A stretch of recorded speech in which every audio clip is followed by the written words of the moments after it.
Welcome in, everybody. Friday evening, recording here, the Full Court Trap Pod coming back at you after some midweek action, looking ahead to the weekend of hoops to come. Joined here as always with me, Blake Recruit Zone Smith. Blake, how we doing on this Friday evening? I'm doing all right. I'm battling a little sickness right now. I feel like MJ in the flu game, but all's good over here. Blake's having his MJ flu game moment. Jake, all is well with you, I assume. Yeah, man, just chilling. Chilling. Yep, I survived finals week myself, so I'm ready to forget about school until the Yeah. new year and Yeah. focus in on this basketball action we got coming up this weekend and beyond. We'll get straight into it. Don't want to waste anybody's time here. We had some decent midweek games, not a ton going on, but a few games worth noting. Tuesday night, Florida, the number 7 team in the country, the Gators, taking down North Carolina 90-84. Tar Heels take on another loss to their resume, looking at a 6-5 record overall so far this season. Kind of looking like your average Mark Stoops led football team record there, but I digress. Anyways, gentlemen, this UNC team, they continue to struggle. It's really the same story, different day, and Florida's looking like one of the best teams in the SEC, Blake. Yeah, with that performance they had against UNC, they haven't lived up to expectations yet. It's still a quality UNC team, even though the record doesn't really show it. Will Reichard had an unbelievable performance, 8 of 10 from the field, 3 threes made, and had 22 points with 6 boards and 2 steals. So, I wouldn't call him the best player on the team. So, when your best player, aka Walter Clayton, isn't so hot, when you got a guy like Reichard coming off, or coming at you, then that's unbelievable. Like, it's hard to stop. And then you add in Elijah Martin, the FAU transfer. That team just looks unbelievable right now. Yeah, and we had mentioned in our preview episode that we had some technical issues with, weren't able to fully get it out, but we did say Will Reichard, he had been struggling from the field, and Mm-hmm. he kind of backed those claims into a wall there, shooting 8 for 10 this game, 3 for 5 from three. He finally took charge there and found his shot a little bit on a night where Walter Clayton Jr. was struggling, so that's very encouraging if you're a Florida fan. Jake, if you're a UNC fan, it's like I alluded to just a minute ago, same story, different day. Front court non-existent. You finally got a decent game out of RJ Davis, 10 for 19, 3 of 11 from three with nearly 30 points. Seth Trimble and Elliot Cadeau had a solid 11. Elliot Cadeau was a little bit inefficient, but the story of this Carolina season thus far just continues to be the misses in the transfer portal and the lack of a front court, if you ask me. Yeah, well, this is not the first time we've talked about North Carolina. It feels like we touch on them like every episode, but Mm-hmm. I mean, we know that they're badly undersized. You have Elliot Cadeau at the one, RJ Davis at the two. They're both like 6 feet, 6'1" maybe. So you're already starting out small. And then how do you counter that? You have to be a good shooting team from the perimeter, but 5 for 28 in this one. I feel like a lot, it's horrible, 18%. I feel like a lot of that was from the first half where they basically dug themselves a huge hole to try and get back into this one. Much better second half. I feel like it's kind of bad that we're calling this a good RJ Davis game this year because he only shot 3 for 11 from three. But he was the one who was getting them back into the game. Him and Ian Jackson, and even a little bit of Elliot Cadeau. They were really good in the second half. But it's still tough when you basically get nothing out of your front court. And Florida has a good front court, Alex Condon. Um, yeah, so I feel like it's just the same ongoing problems for North Carolina. I don't know if they can fix it this season, but man, they gave Florida a shot in the second half, but it wasn't enough. Yeah, no, I'm definitely starting to think this Carolina team isn't fixable. And for the Yeah, Florida side of things, they got some good bench play from two guys, Thomas Haw, I think I said that name right, and Denzel Aberdeen. Aberdeen had 12 yeah. points, 5 Aberdeen for was really good. 6. Yeah, 2 for 2 from three, 5 for 6. And Haw, he had 9 points, 3 for 5, and then 1 for 2 from three. But, we know what Florida is at this moment. they're a very quality basketball team. They're going to be competing towards the top of the SEC, barring any unforeseen circumstances, injuries, obviously. You never want that to happen, but it's a sad reality of basketball. But I mean, on the North Carolina side of things, I don't want to overreact too much, Blake, but I mean, if they don't get something rolling here soon, they're going to be entering like bubble team status because they have absolutely no resume built up right now. And the bad thing is they have had chances to like boost their resume. They were up by like I think 4 in the game against Florida with like 3 minutes or so left. They were leading against Kansas by 4 with 3 minutes left as well. And they also were leading by 1 with 2 minutes left against Michigan State. All 3 of those games, they ended up fumbling. So, I mean, obviously, those bigs aren't good at all this season for them. But, I mean, their lack of play, like in crunch time, continues to show. And if you're a team that's your back is against the wall and you're trying to play for a tournament spot now, then you can't be losing those type of games. Yeah, and I mean, their best win as we sit here right now is against the 22nd ranked Dayton team, which I mean, Dayton's a great team. They've been on the rise, and I think they're going to continue to rise. But if you played that game again a few months from now, or maybe even today, I think Dayton probably wins that one. Yeah, I agree. They would. And I mean, all of Carolina's losses, they come against strong teams, like Kansas, Michigan State, Bama, lost to Auburn. Now they've lost to Florida, but they're going to have a resume chance here this weekend against UCLA, but I'm not too certain. I'm confident in them in that game. And I mean, moving forward, Jake, the ACC, it's really not looking too hot either. So they're running out of chances here to kind of build up a resume to get themselves a serviceable seed when it comes to March. I mean, are we entering a territory where we could be talking here soon about Carolina not making the tournament? Yeah, definitely.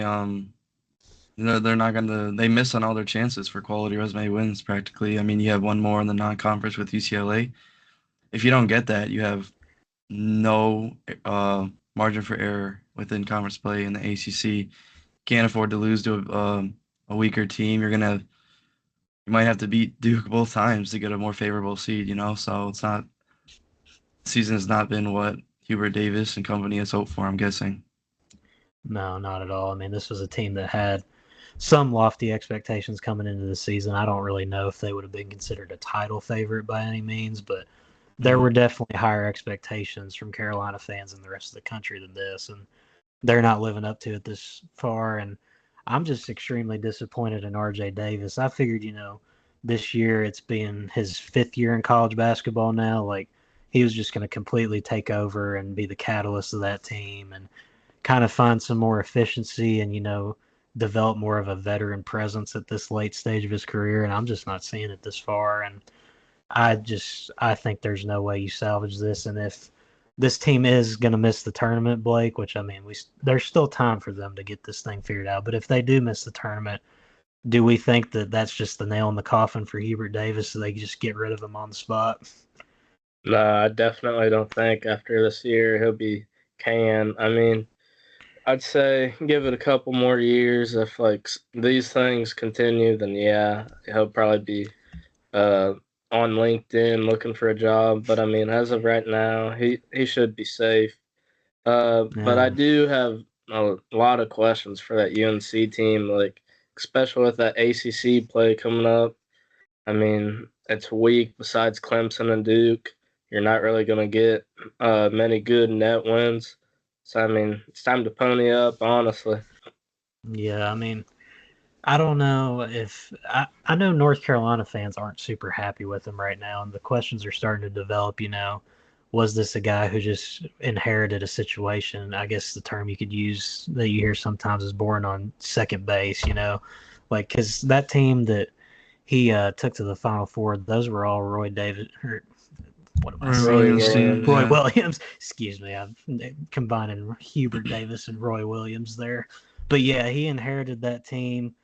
And I'm just starting to think that this guy isn't capable of doing it on his own, Jake. I mean, you might disagree with me, but I'm just out on Hubert right now.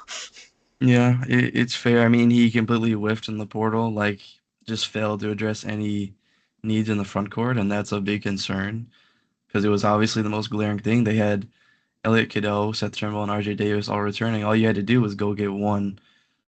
I mean, I won't even say great. Just go get one good front court player in the portal, and I think you'd be so much better at this point in time. But um, I'll give RJ Davis some leeway. This is the first time he's playing without Armando Bacot in his career, so I mean, it's a big change. They're not getting any help from the front court, so it's all on him and his other backcourt members. But you just hope for more from them for sure. Yeah, and I will note in this game before we move on, a guy we've talked about a lot here, Cade Tyson, who was kind of one of their prize portal gets. Yeah. He put up another goose egg, so Yeah. can't keep having that. I mean, this Carolina team just very bad shape right now. It's getting into scary territory if you're a member of Tar Heel Nation there. But moving on, Clemson, they went into South Carolina in a rivalry game for the state of South Carolina, and they lost 88-91 to the South Carolina Gamecocks in overtime. Blake, I know on our recording that kind of got botched, you had a bold prediction that the Cox were going to come out on top on this one, so I'll let you take the victory lap. You get the first say in this one. How are you feeling about this game and Clemson's L there? I'm just here to tell you guys I need my flowers. I mean, I called that, and I got called a clip farmer for saying that South Carolina's going to end up beating the Tigers. That Clemson team, yes, I got a good win against Kentucky. I don't think that Clemson team is very good. I mean, their starting lineup is like solid, but I mean, the bench just doesn't really move me at all. Colin Murray Boyles, I mean, that dude's the lottery pick this coming year in the draft for South Carolina. That dude is unbelievable. Went 8 of 10 from the field, had 9 boards, 4 assists, 1 steal, 2 blocks, and 22 points. He kind of owned Chauncey Wiggins on the night. And then Nick Pringle had a good performance, 7 and 8 from the field, 18 points. Miles Stute, a guy from Vandy a couple years ago, put up 19 points on 7 of 9 from the field and 5 of 3 from 3. And then Jamari Thomas, he shot really inefficient, but got to the line a crap ton. 7 of 10 from the free throw line, finished with 11 points. They got like hardly any bench production, but in that starting core was really good against Clemson the other night. Yeah, no, and you alluded to the bench thing for Clemson. Brownell, he went to, I'm counting on here, because I watched the game live. He went to a lot of people, but I'm going to tally it up. 1, 2, 3, 4, 5, 6, 7 guys on the bench. He went to 7 of them, and 3 of those guys, actually 4, put up 0 points. We had one with a goose egg, and then the other 2 got 6 and 10, which was Dylan Hunter with the 6 there off the bench for Clemson. And then you had, I'm probably going to butcher this last name here, but Jake Heidbreder. He had 10 on the game. So not much production there at all off the bench. And I mean, I'm kind of agreeing with you here, Blake. I said after the Kentucky game, I didn't really know if Clemson necessarily went out and took that game. I think it was more so just a matter of Kentucky having a bad performance. So they have that marquee win, and you can't take that away from them. But I think, this makeup as a whole for them, it's not the greatest team in the world. I think they're a good team, and they're going to be towards the top of the ACC just with how, pitiful that conference is. But this team doesn't blow me away by any means, Jake. And, I mean, on our SEC Talk video that we put out, we all had South Carolina sitting at the bottom of the barrel in the SEC. And if this is a 16th place team that just took out a top 25 rival school, I mean, the SEC, we've talked about it being scary, but man, if the bottom team on all accounts is doing this, then man. Yeah, we're in for a heck of a season. Yeah, we definitely are. I mean, Clemson lost their best player in PJ Hall to the draft, so they didn't really replace them either. So I mean, they're just doing with what they have, but it's going to be tough. And to be honest, I don't think my opinion on South Carolina being 16th in the conference changes with this game. I mean, maybe up a spot or two, 14, 15, I'd be fine with that, but I think if you flip this and if South Carolina is playing at Clemson, the result probably changes. I feel like college basketball is a good indicator on home and road results a lot of the time, but yeah, I mean, Clemson, you know they have Ian Shefflin and Chase Hunter. Those are the two best players, obviously. They're always gonna give you something, but outside of that, it's almost like a pick 'em, like who's gonna give you something like night in and night out. You don't know. Chauncey Wiggins was horrible in that last game we talked about, against Memphis. Tonight it was Victor Lachlan who was horrible. Um, but yeah, I mean, this is what it is. Yeah, no, and speaking of guys that weren't the greatest, Jaden Zachary, he's been pretty good so far at moments this season. He didn't play his best game. I mean, he had double figures, but he also committed 5 fouls and went 3 for 8. And then we mentioned the bench production just not being there. But yeah, I mean, for me, this doesn't really change my opinion on South Carolina because college basketball, I think, is definitely very centered around home court advantage. I think even more so than in most sports, like even college football. I think just with the way basketball is, any given night you have an off night like Clemson did, and it just can go south for you really quick when you get into a hostile environment. And that's kind of what happened here. South Carolina shot over 50%, and then you factor in just some gaping holes for Clemson performance wise, and that's kind of a recipe for disaster. But it was a good game, very exciting. That bank shot to send the game to overtime, that was a very, very epic moment there, but wouldn't end up being the deciding factor for the Tigers as they went on to take the L in overtime. But moving on from that one, Alabama went to North Dakota Wednesday night. Shout out to all the people there in Grand Forks.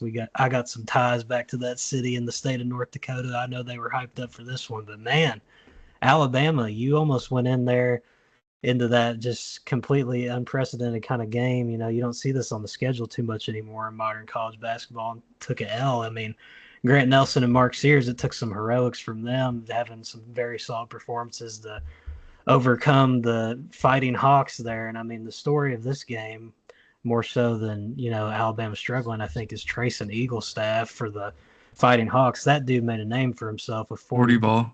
Yeah, 40 ball, 15 for 30 from the field. And he was lighting up the college basketball world on Wednesday night. That was a hell of a performance. And I would have to imagine some teams are going to come calling in the transfer portal this offseason now.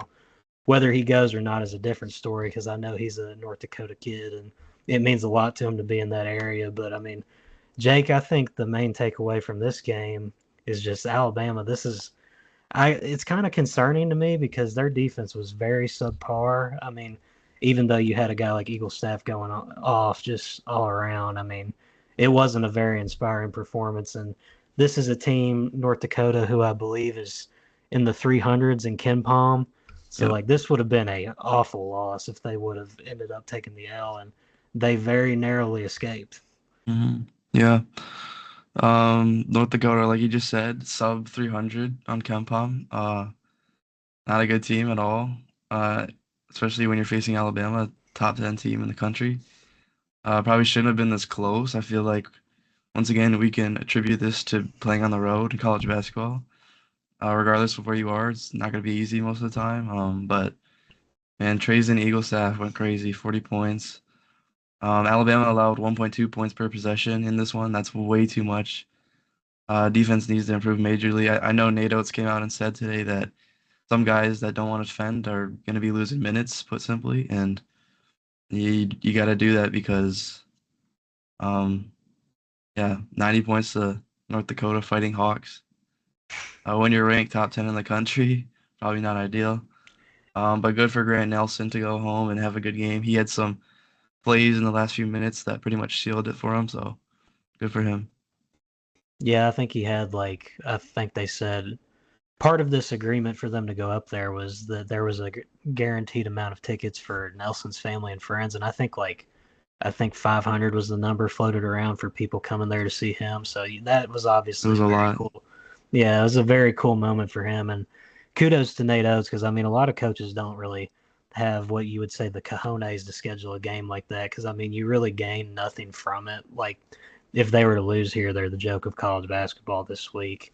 And if they win, it's just business as usual. We're moving on. But Blake, I mean, Eagle Staff and the Fighting Hawks, they almost got it done here.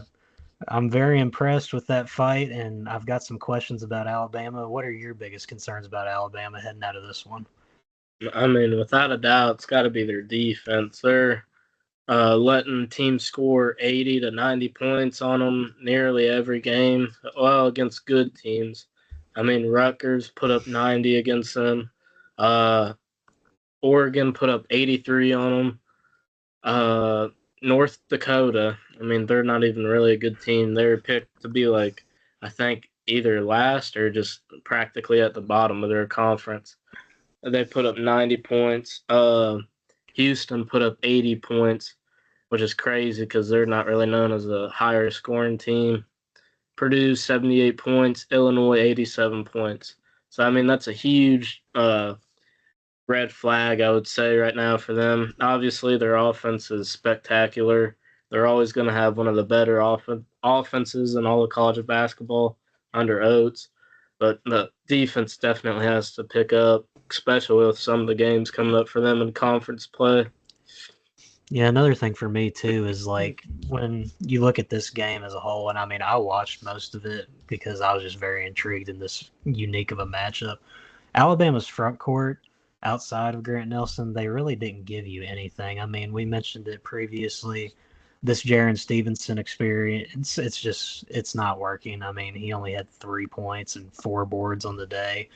Darion Reed, the freshman, he, didn't have the best game either, 5 points and only 1 board. And then you look at Cliff Omarui, a guy that was really prized in the portal.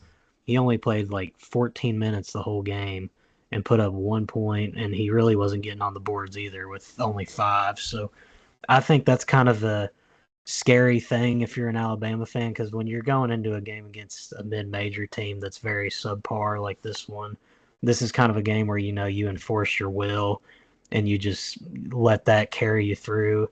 And I mean, even with the Eagle staff going off, you would think that this would be a game where they just kind of take over and enforce their physicality and just the overall talent overwhelms them. But that wasn't the case. And I mean, they would get up like 10 or 11 there in the second half, and the Fighting Hawks, they'd get right back into it with a nice run. And I mean, you got to give kudos to them. They were ready to play.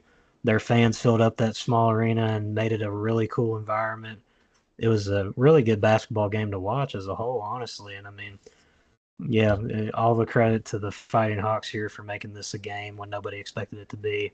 And I think a lot of people are going to be looking at Eagle staff moving forward. I mean, Coach Pope, if you're watching this, keep an eye on this dude in the portal Yeah. this offseason. Cause Teams are this already in looks, back channels trying yeah, to get Eagle staff under yeah, contract.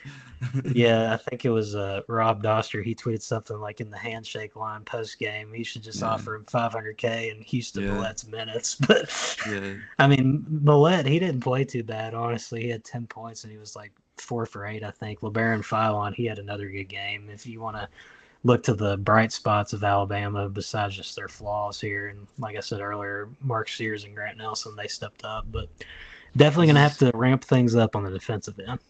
this is LeBaron Philon's first time coming off the bench this season, and Nate Oates said it was because of an off-court issue, so I'm guessing he was just late to practice or something. Yeah, late to I'm not gonna assume practice. too much about it, but last point I do want to make is I think it's finally time to start talking about Cliff Omoriui not being much of an upgrade, if at all, over Nick Pringle from last season. I Because think it's Nick, reasonable. yeah, because I mean, only 14 points in this one, you couldn't even get, they couldn't even play over 15 minutes against North Dakota when they should have easily had the size advantage with him in. It should have been a big advantage towards them, but no. They chose to go with Grant Nelson at the 5, similar to last season. A big reason they wanted to get a better 5-man was so that they could not have to play Grant Nelson at the 5 and he could play more in his natural position. But it's not, they're not able to. And I mean, Cliff just hasn't been what they hoped for. And it's just like reminiscent to last season. I think the only difference at this point is that they added, outside of the 5 position, they added a lot better players and they added a lot more depth. And that's the difference between last year's Alabama and this one. Yeah, for sure. I'll be interested. Does anybody know what the conference name is that North Dakota's in? I'm drawing a blank here. I think it's is it the Horizon? I Wait, don't no, it's know not I the don't think it's the Horizon. Horizon. I don't know. God, I can't think of this. It's not the Horizon. Missouri Valley, or no, Missouri Summit, Valley. Summit, The Summit, the yeah, Summit. it's the Yeah, Summit. Okay. Yeah, I'm going to be interested when the conference tournament season rolls around to see what happens in the Summit here. Maybe Eagle staff goes on a Linsanity run and takes North Dakota to a championship game or something. But I mean, that team around them, they had a good performance on the night, but I don't know how that's going to look moving forward this season. But I mean, shout out to the Fighting Hawks. They had a hell of a performance there. Once in a lifetime kind of game for them. So hopefully they enjoyed that experience. And I mean, obviously you wish to come out with a win in that type of setting, but Alabama is Alabama. It's a good basketball team, even though they had their flaws on that night. But moving forward, we had another game on a Wednesday night here. UConn survives in overtime against Xavier, 94-89. Blake, your guy Solo Ball, he had himself another game. I know that we had close eyes on this one. Terrace Reed, Caravan, the dudes that are on UConn, that team that you want to see step up, they were the dudes on the night, and they got them through that little bit of a scare there from Xavier. yeah. I mean, that entire starting lineup is honestly really good. Diarra is like the only question mark going forward, but I mean, heck, he even had a really good game against Xavier. 5 of 11 from the field, 12 points, 11 assists. I mean, you can't really ask for much more. And then Solo Ball being my breakout player of the year, he's developed a ton so far. Had 22 points, 3 made threes, and 4 steals. And on-ball defense was a really big question for him. So to see him get 4 steals and to be able to read the passing lanes like he has lately, it's really promising to see. And then Terrace Reed, I mean, he's looking like one of the better breakout guys from last season. I mean, I feel like night in and night out, he's putting up double doubles. He's bodying people in the paint. I mean, honestly, that UConn team overall is just looking a lot better, and I feel like we counted them out a little too early. I'll tell you who hasn't been looking better for UConn. Aiden Mahaney. He's still putting up goose eggs on the bench, and we've been hitting on him a lot because he was such a prized commodity in the offseason, but he's just doesn't have it yet, and I don't know what it's going to take to activate that. But I mean, this was Xavier's second of 3 straight games against ranked teams, so they're going through a little bit of a gauntlet here. And Jake, I mean, you got to give them some kudos here for taking a team like UConn to the wire because we mentioned that they had just lost Fremantle for the foreseeable future. I don't think it's for the year, but he is out indefinitely. So for them to put on this kind of performance and almost come away with the win there in Hartford, that was very impressive. Yeah, definitely. The line for this game was minus 13.5. Vegas didn't think it would be close. I didn't think it would be close, but credit to Xavier, they made it close. I'm not sure what they're gonna do from here on out without Fremantle. They're gonna be underhanded for sure. They're gonna need John Hewley to step up. Funny enough, a familiar name on Xavier comes up here, Cam Fletcher. Oh God, Put up a that's a few saves. I forgot he was that on is Xavier for this year, 5th that year. Yeah, is he's a just been name I cheering have from the not side. heard. That's a name I have not heard in many ages now. Yeah, but like you guys kind of said, I mean, with UConn, Aiden Mahaney, kind of feels like that experiment is ending. Coach Hurley's electing to go with Jaden Ross at guard minutes over him. Hassan Diarra is pretty much playing the whole game at the one spot, 42 minutes out of 45 minutes in this one. I just don't think it was a good fit from the start, and it's proving to be that way. So we'll see what happens there, but you kind of wish you could get at least like a good 15 minutes out of him a game. I just doesn't. I just don't think it's gonna happen. So Yeah, no, it just kind of seems like that experiment's running its course, and I mean, maybe he'll find himself as Big East play continues, but I'm kind of out on that right now. I mean, Xavier, they fought. You got to give a shout out to Dante Maddox for that clutch shot he had to get it into overtime. That was a hell of a play. yeah, I mean, overall, I think this Xavier team, finding their identity without Fremantle, that's definitely going to be a challenge moving forward. Because I mean, that was the guy for them, and when you lose somebody like that indefinitely, it's always going to be tough to overcome. But for UConn, I mean, Blake, like you said, we definitely probably counted them out too early. I mean, Jack Sullivan, he was writing their obituary up recently, and I think Dan Hurley might have heard the noise because he's turning this thing around. He's turning it around pretty quick. Yeah, definitely. I don't know what exactly, I heard some people saying this week in the media that the quest for a three-peat's back on. I'm not going that far at all just yet. Mm-mm. I still don't think this team has the talent for a three-peat.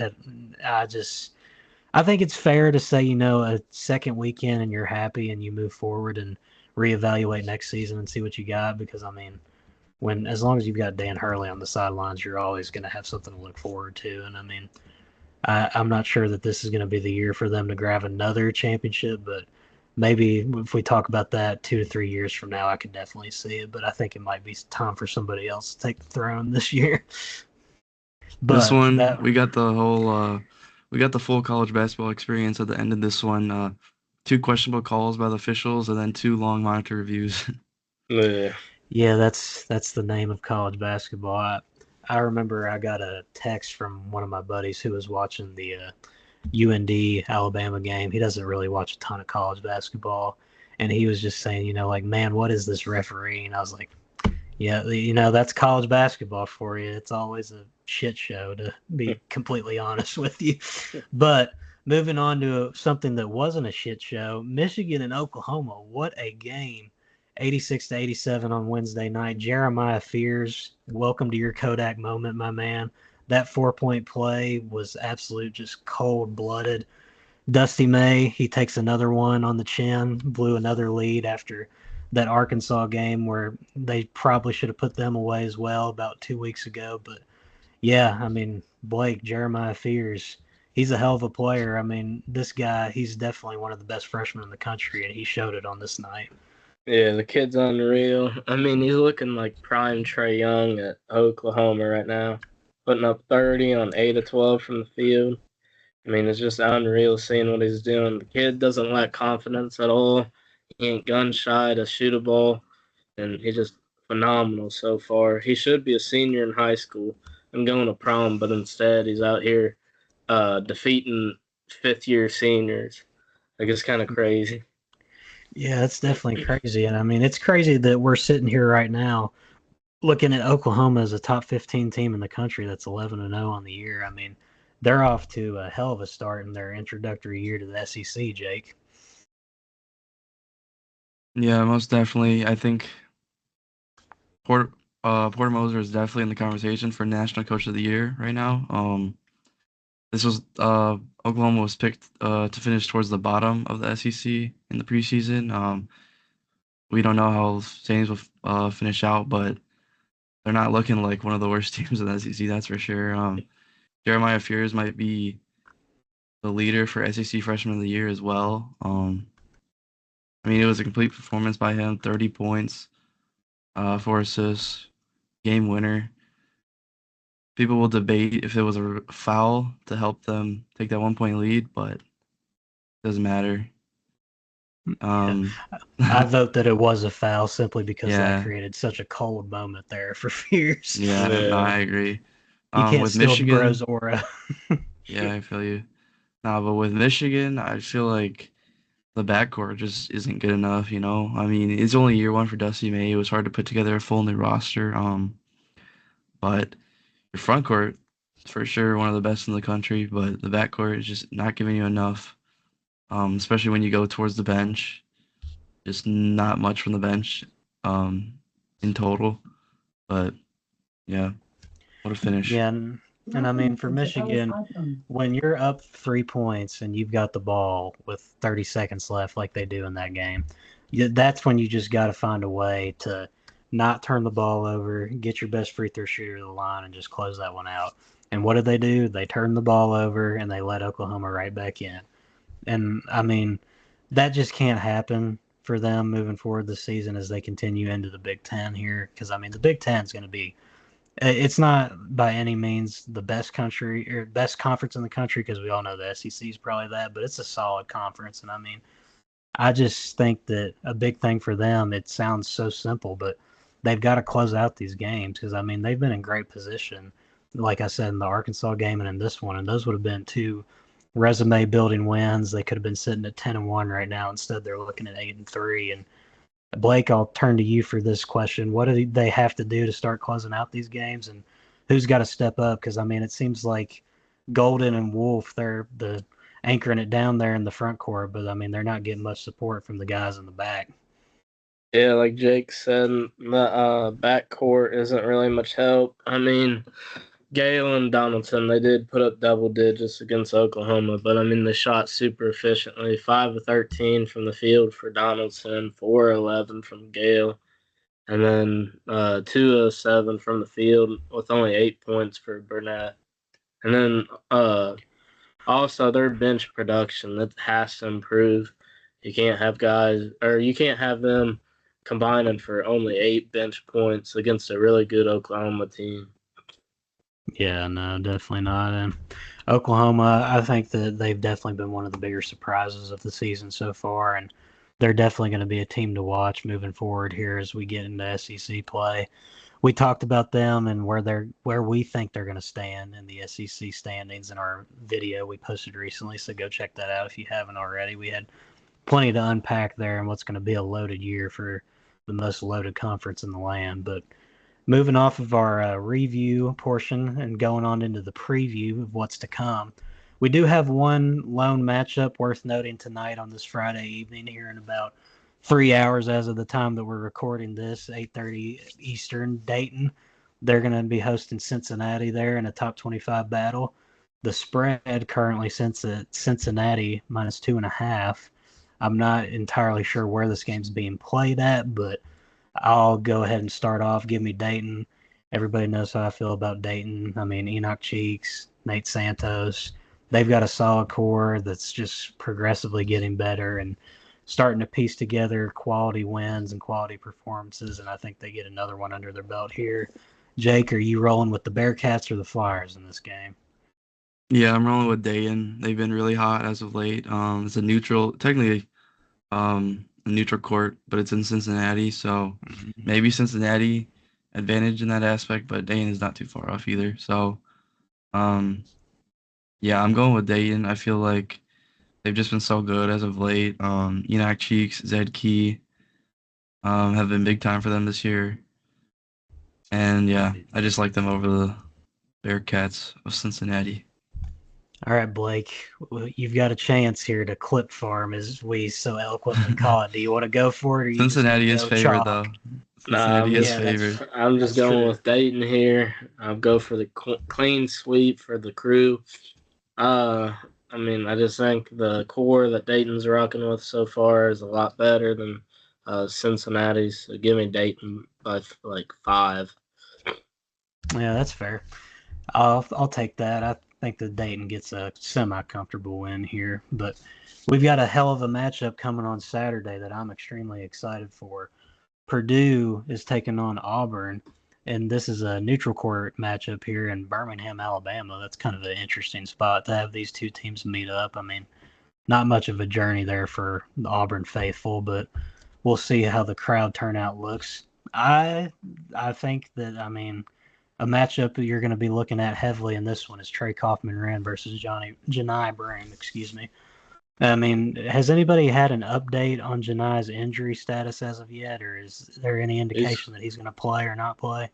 He's good now, I think. I don't know if he's can't gonna remember play. if he's going I to play think this he's game. But Yeah, I don't know if he'll play this one, but overall he's good. I think this might be if he misses this game, it'll be like the only one he misses, but it'll be pretty Yeah. interesting to see what Auburn looks like without Janai Brew if he's not able to go.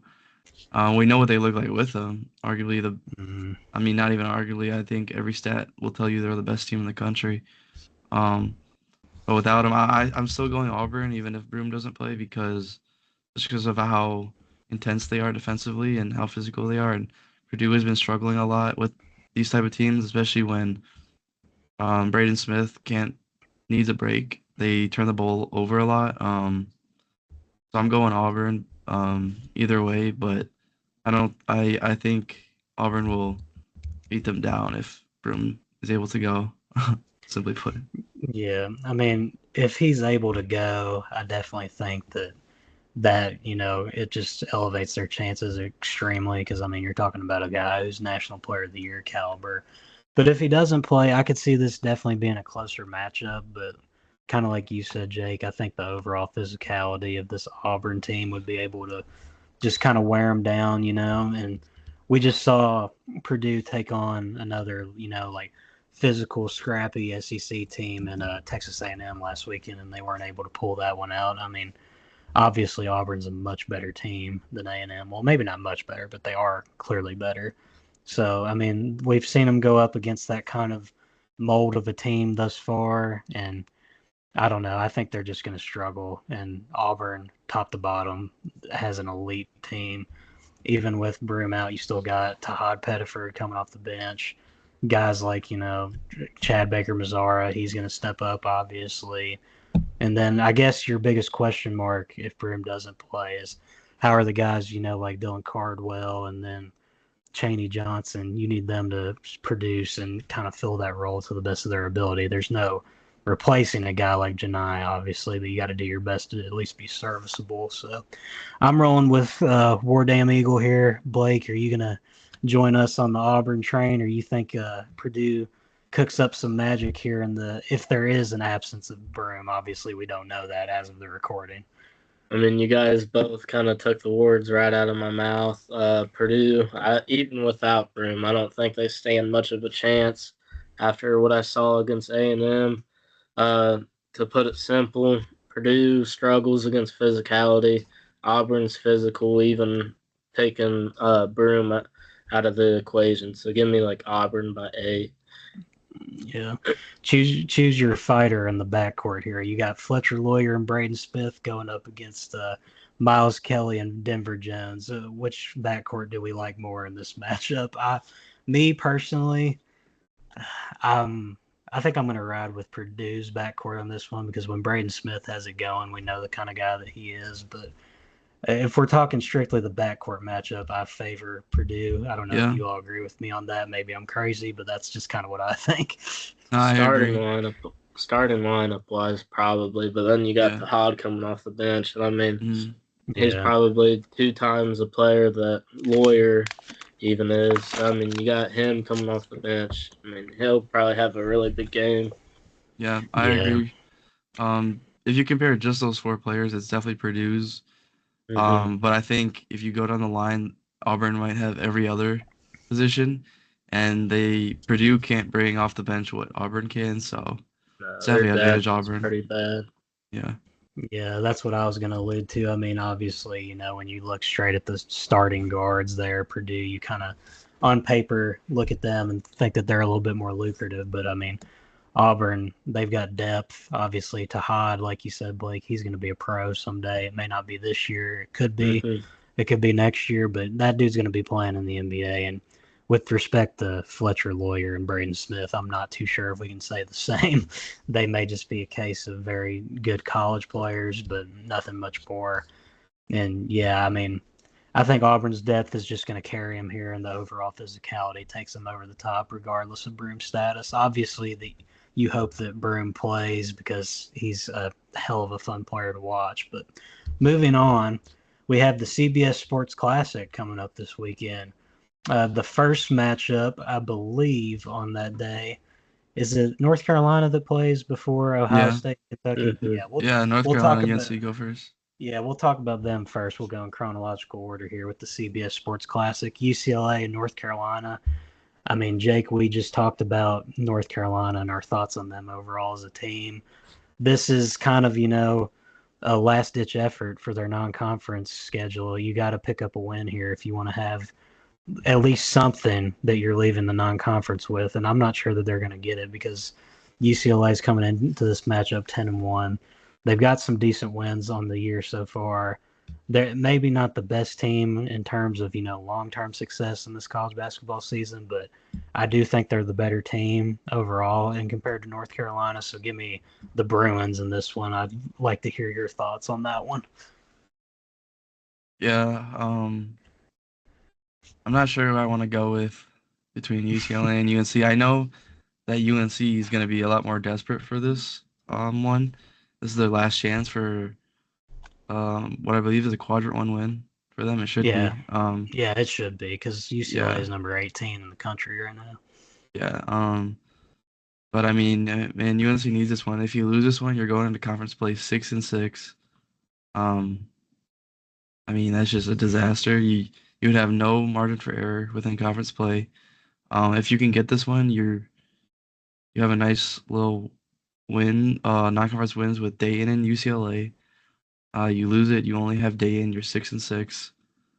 Um, you're gonna be going into conference play looking at Duke, Clemson, Pittsburgh as quad one opportunities, right? I'm not sure outside of that if there's any others. Correct me if I'm wrong, but No, I mean, I don't yeah, I think think so. I think UNC is just so desperate for this one. I think they need this one so much more than UCLA. I feel like the intensity could be so much different going into the game that UNC could just, run them off the floor maybe. Finally show some life. But yeah, so I'll go UNC because I just think they need this one so badly. They're gonna play desperate, not desperate, but they're gonna want it so much more possibly. So I'll go UNC. Yeah, I mean, it's definitely a team that's coming in wounded and is very desperate. I mean, like you said, they lose this one, they're going to 6-6. And I mean, really, if you think about it and just kind of the overall records that you tend to see when it comes to bubble teams in the NCAA tournament, they could only afford to drop maybe like 3 to 5 games in conference before they start getting into that territory where it's very, thin ice for them. Blake, do you think that desperation prevails here and Carolina gets one under their belt to leave the non-conference from hell that they've endured, or are they just going to take another one on the chin here? And kind of when we come back here on Sunday or Monday, we're going to be talking about the same kind of common themes of the season so far for Carolina. Yeah, I got UNC in this one. I think they barely snug it out by like 3 points or something because a lot of their games that they played good teams have been like within 5 or something. So I do think they overcome their struggles in late game and pull it off tomorrow. Yeah, I mean, the problem for me with believing in Carolina at this point is I just feel like it takes, absolute master classes from their backcourt for them to have a game where they piece it all together and they come out on top. And I just don't know if you can rely on that. Like the front court for them is going to have to step up at some point, whether it be tomorrow or in conference play, if they're going to want to have any kind of success and avoid kind of fighting as that bubble team that we're alluding to. And I don't know if they can get it going here in this one. You know what? I don't usually drop a player of the game here, but for the one-time Kentucky commit, Sky Clark, go out there, have a legacy game tomorrow, and put North Carolina in the ground for their non-conference and send them on to 6-6. But yeah, we'll see. I have a feeling that when we come back here, we're going to be talking about these just similar things when it comes to Carolina. But maybe I'll be wrong. I'm the lone warrior fighting for the Bruins here, so we'll find out. It's going to be an interesting game though, and then the second of that CBS Sports Classic doubleheader. We've got Ohio State versus Kentucky, the first CBS Sports Classic game of the Mark Pope era. This is last year they actually played North Carolina and got a thrilling win there with Cal's last squad. I was at that game last year. And UCLA Ohio State last year was one of the worst basketball games I've ever watched when I was there in person. Just throwing that out there as a little anecdote. But I mean, I don't really know if there's a recipe for an upset here for Ohio State. I mean, I don't want to get too far ahead of myself here being a Kentucky fan, but I feel like this is a game where we should win comfortably. And if we don't win comfortably, I'm going to be a little bit concerned slightly, but it's definitely going to be interesting to see Aaron Bradshaw. He's having a little reunion here, possibly if he suits up tomorrow. But I don't really think there's much to unpack here. Kentucky's simply the better team. Ohio State's coming in. They've had some issues in the locker room. Aaron Bradshaw has had his things going on. And overall, this team just hasn't really been performing that well so far. Not really playing an inspiring brand of basketball. Meanwhile, Kentucky, they're coming in hot. I mean, they've got a bunch of quality wins under their belt. So, Blake, I'm taking the Cats here pretty easily. But if Ohio State was to try and pull off the unthinkable here, what's got to happen for them to cook up a possible upset?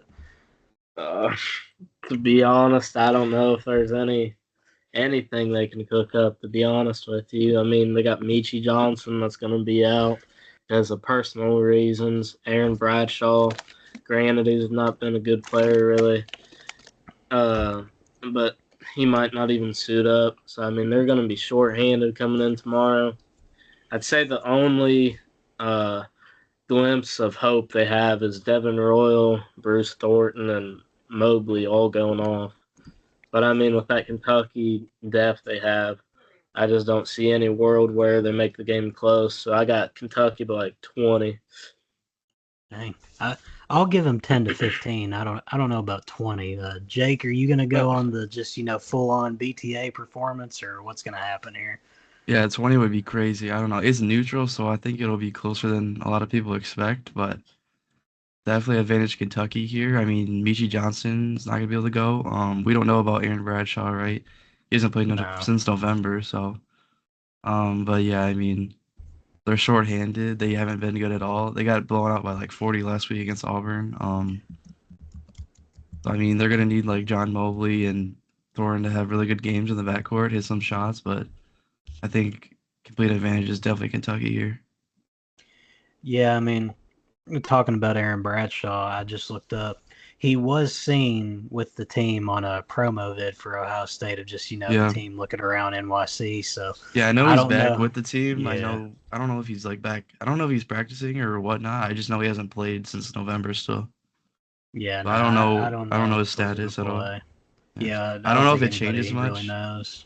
Yeah. No, it doesn't change anything besides, Yeah. just that storyline that he's playing his old team. And I mean, it really isn't even his old team because, I mean, this was a guy that played for Cal and all those dudes that are gone now. But I think that if Kentucky loses this game, it's just going to have to take an absolute stinker of a performance, kind of along the lines of what you saw in the Clemson game where they just couldn't buy a bucket. And I mean, the really only thing going against Kentucky right now is they are a little bit shorthanded, still dealing with the loss of Kirk Risa. Nobody really knows a set timetable for his return yet. But I mean, when Lamont Butler's playing like he did against Louisville, you really can afford to take a hit at the guard spot as long as Lamont stays healthy. So I think the Cats get it done here easily, and it's going to be more of a story if we look back and this game was close than if Kentucky runs away with it and has a good performance. But another intriguing matchup on the Saturday slate, we've got Mississippi State. Our guy Josh Hubbard, he's taking on Memphis, and Tyrese Hunter, PJ Haggerty, the electric backcourt for Penny Hardaway there. We've talked about Memphis quite a bit ever since the Maui Invitational. They obviously had kind of put themselves on the radar in that one.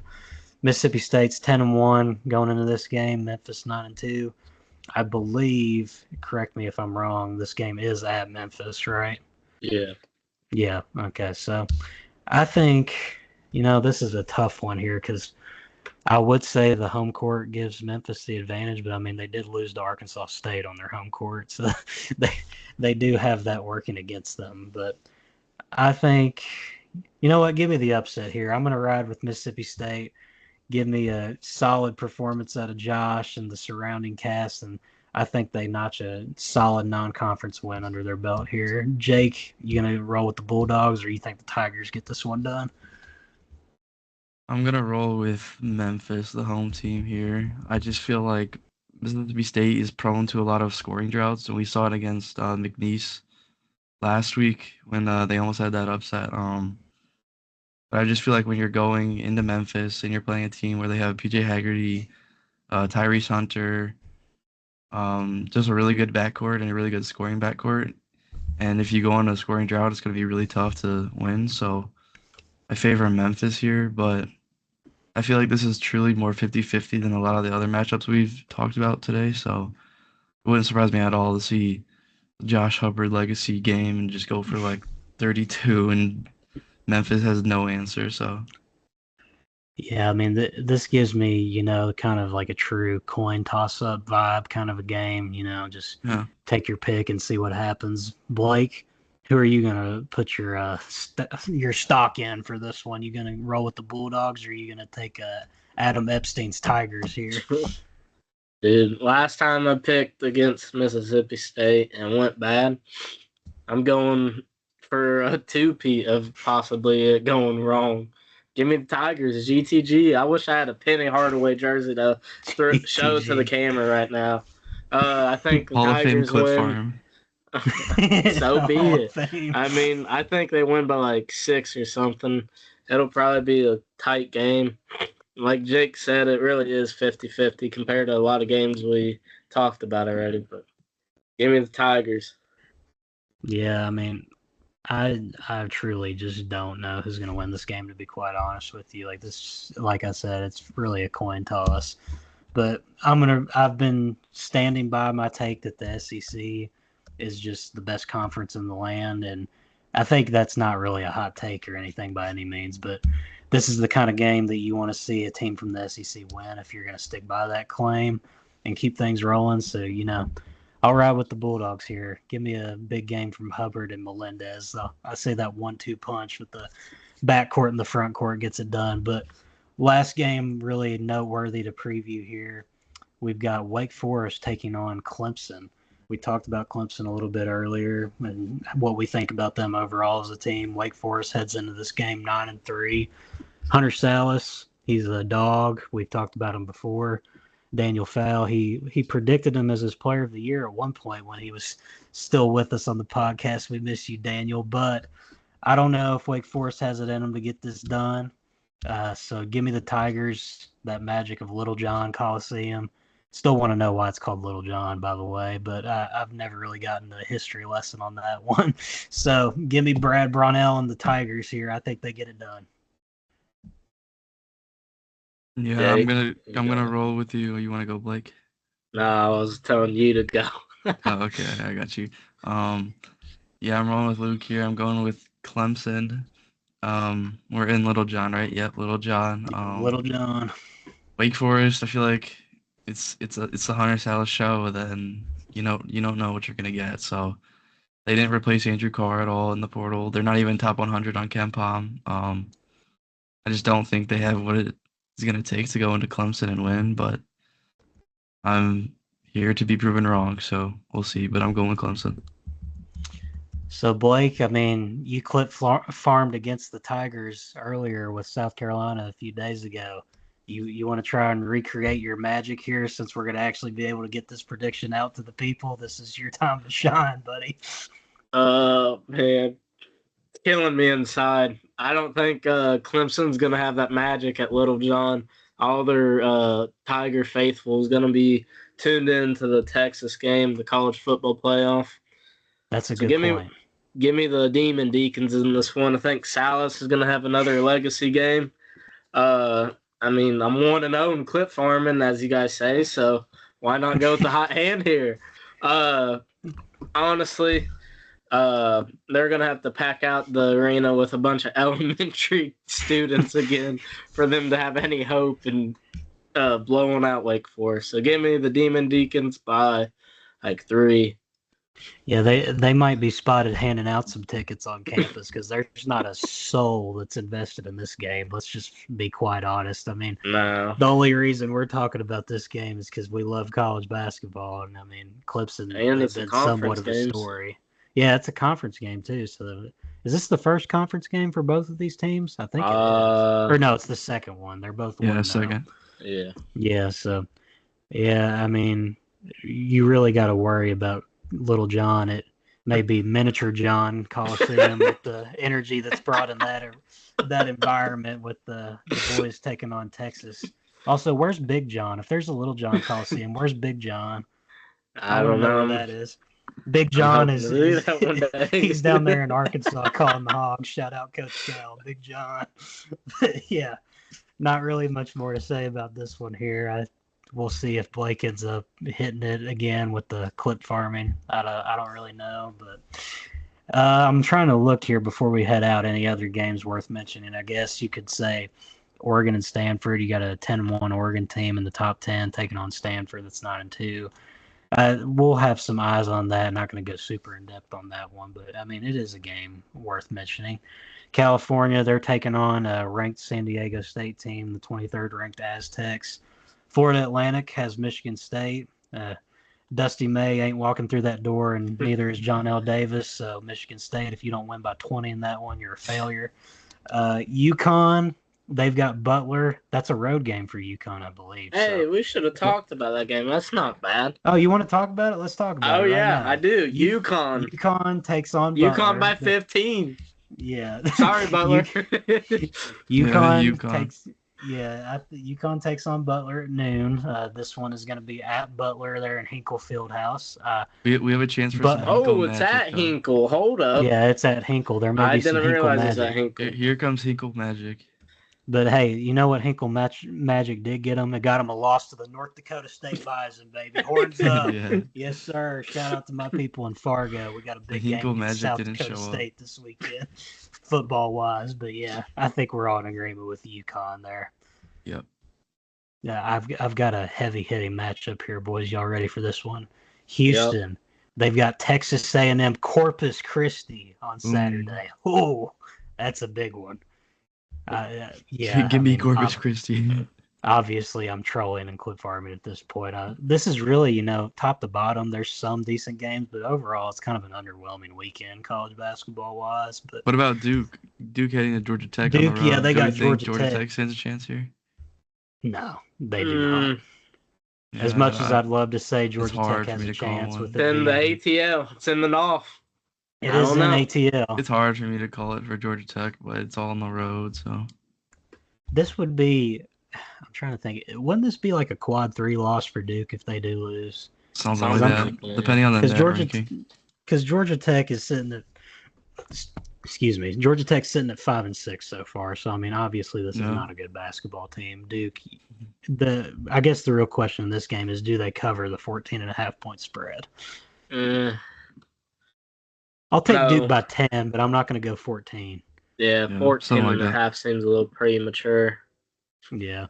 Another game I guess we could hit on really quick, too, since Xavier just came off of that overtime game with UConn.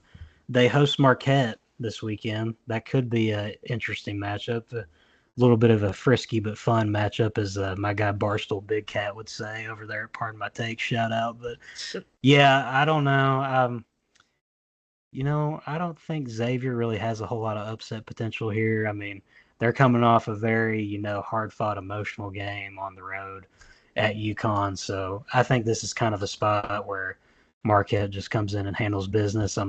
You all going to be bold enough to take Xavier here? Is Cam Jones going to go in there and, let his nuts hang, quote unquote? Yep, I'm going Cam Jones. Yeah, I don't think Xavier has enough juice without Fremantle to beat the true heavy hitters. Yeah, no, not at all. And I mean, I'm looking here. Any other games of notice? Gonzaga takes on Bucknell, Nate Sestina's alma mater. Shout out. Then on Sunday we got Nate Sestina. Yeah, Nate Sestina and Adam Epstein getting a reference on this the podcast. Podcast has hit the rails. We're on a roll today. The vibes are up. It's Christmas weekend. We're all excited here. Sunday, there's a lot of ranked teams going into games against, what you would call the shitters, but we're not going to spend too much time on that. So this kind of sums up the preview portion of the pod and the podcast as a whole. A little bit of a quicker episode here today. We got to get Blake. Back in the bed. He's battling the flu game vibes here. We got to get this video edited and out for the people and let our man get some rest. He was questionable. He was questionable heading in today. He was a game time decision. Yeah, he was a game time decision heading into this podcast. So we're gonna cut him loose here and let him get this video edited out for the people before this weekend and get some rest. But boys, anything you all want to say before we part until Sunday or Monday here?